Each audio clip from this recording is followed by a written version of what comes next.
Hoje é o dia da transferência da segunda parcela do FPM, Fundo de Participação dos Municípios. Prefeitos de 36 cidades do Ceará esperam reposição de recursos retidos na primeira parcela, cujo depósito foi realizado no último dia 10 de janeiro. Com mais informações, o repórter Carlos Alberto. Prefeitos das cidades brasileiras esperam para esta sexta-feira o depósito das diferenças do Fundo de Participação dos Municípios, FPM, que deixaram de ser transferidos para os governos municipais no último dia 10.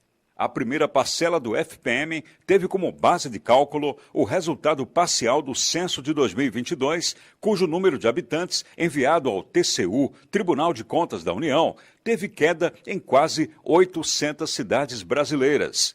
No Ceará, 36 municípios que registraram redução populacional receberam menos recursos da primeira parcela do FPM depositada no último dia 10 de janeiro. A Associação dos Prefeitos do Ceará, a Prece, conseguiu uma liminar na Justiça Federal que barra a redução das transferências de recursos do FPM e, com base nessa decisão judicial, os gestores aguardam que, na segunda parcela do fundo, a ser feita nesta sexta-feira, dia 20, os municípios recebam os valores que deixaram de ser depositados.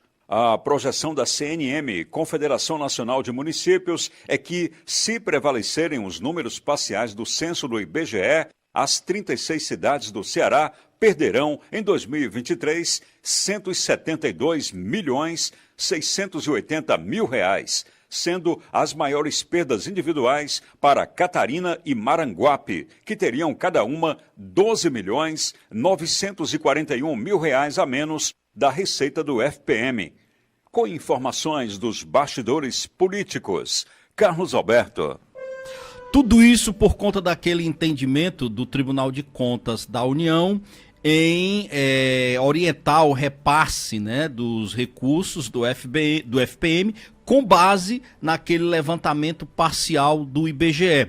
E aí muitos municípios, inclusive esses 36 do Ceará, tiveram redução na sua população. E claro, os índices de coeficientes do FPM são baseados exatamente na população. Se o município registrou nesses dados parciais do censo do IBGE, que só será concluído e apresentado de forma oficial no ano que vem, ou seja, 2023, no entanto, se houver realmente esse entendimento de que está valendo essa leitura parcial da população, então os municípios têm perdas. O que ocorre? Como já foi dito aí pelo Carlos Alberto, a questão é que a própria Prece recorreu e ganhou uma decisão de que o TCU não deve orientar, não deve manter essa portaria, fazendo essa orientação de fazer o repasse com base nesses dados parciais do censo do IBGE. E também está orientando, inclusive, a Confederação Nacional dos Municípios, que as prefeituras que se sentirem prejudicadas, elas próprias também ingressem com ações,